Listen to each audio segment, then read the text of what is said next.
Hello everybody, welcome back to our virtual classroom and another lesson in our trades training video series. This session is about the tape measure, specifically about the marks and the features on the blade that help us measure. This is one of a mini series on our tape measures, so let's get right into it. First to say is that the tape measure comes in a lot of different shapes and sizes. There's a lot of different colors. There's variations, probably as many variations as there are people that make tape measures. But the bottom line is there's a lot of features on them that are universal and that carry over from one to the other. So let's look at some of those features. Here, the first inch, I would say I've never had a tape measure where the first inch was very legible, where you could read the marks on it. I don't recommend using a tape measure in this first inch. So if you need to measure something within an inch, I would use a different or more precise tool to do it. Here we're looking at the first foot of a tape measure. I will also tell you most tape measures in this first foot are built, as far as printed, the marks and numbers on them, very differently than the rest of the tape. As you can see here, this tape measure, even the first 6 inches, is different than the rest. But the bottom line is the first 12 inches is different because those are short marks and measurements that we're making, and we need to focus on the accuracy under a foot, so the inches are emphasized in this area. When we're talking about inches and marks, let's take a close look at this tape. If you're talking about inch marks, they're going to carry all the way across the width of the blade. The number that corresponds with that inch mark is going to be very near to it. It'll be on the left if it's a single digit, and as they get to double and triple digits, they will span across the mark on the left and the right side.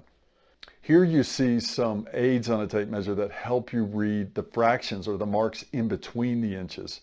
There are different versions, as you can see here, 3 different variations on this. They all do the same. They're calling out these fraction marks to help you understand which part of an inch you're at any moment.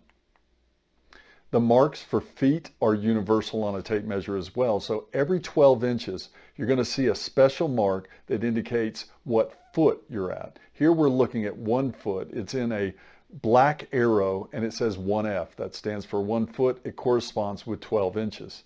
Here at 24 inches, we're going to see 2F. That's 2 feet in the same black arrow. The marks for feet plus inches is a feature that is on tapes. Some tapes, not all tapes. So here we're looking at it, you see your foot mark, and beyond your foot mark you're going to see red numbers. These are small numbers. These are going to correspond to the number of inches beyond 1 foot that you have. The convenience of this is now I don't need to count these manually. I just look at this number. So they will go up from 1, 2, 3, 4 all the way to 11, and then you're going to start over with your next foot. So here's how this goes. Here's 1 foot, that's 12 inches.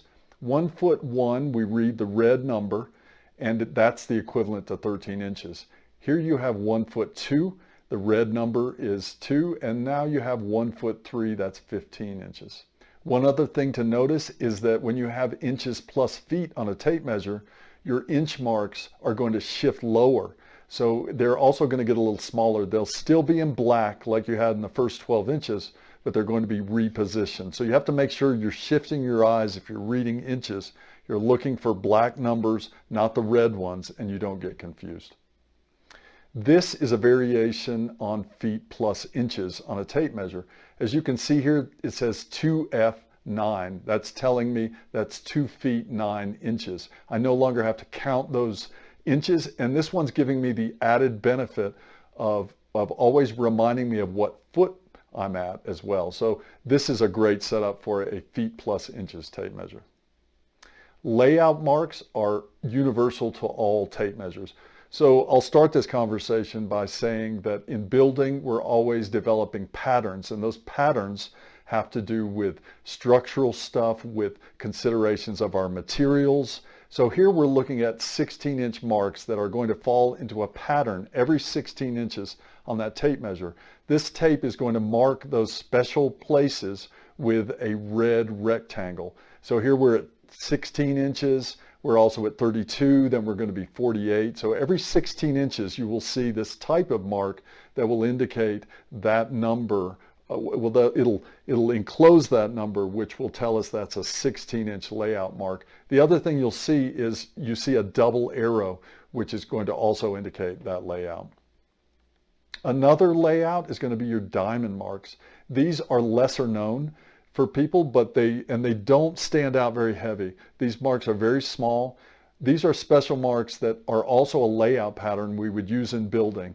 These are going to divide up an 8-foot section into 5 equal parts.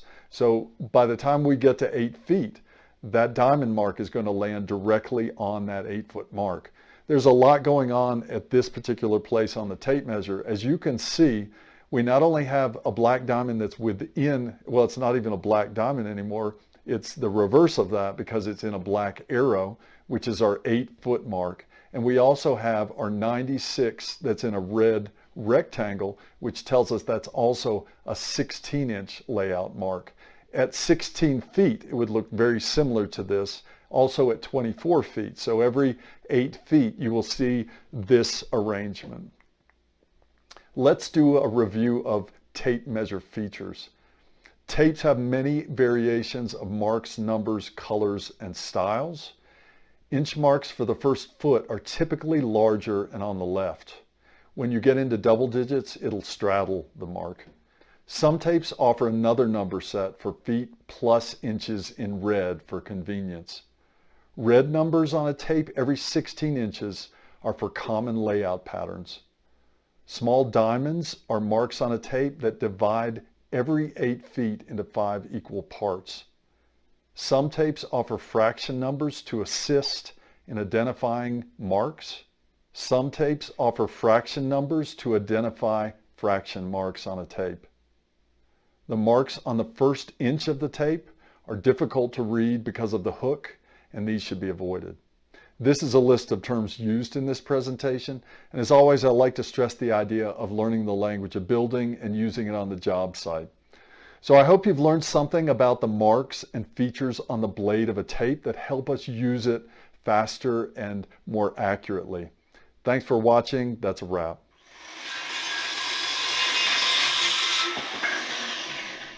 This video is a production of Trade Skills U, all rights reserved. If you provide instruction in the construction trades and have a need for videos like these, please contact us at tradeskillsu.com.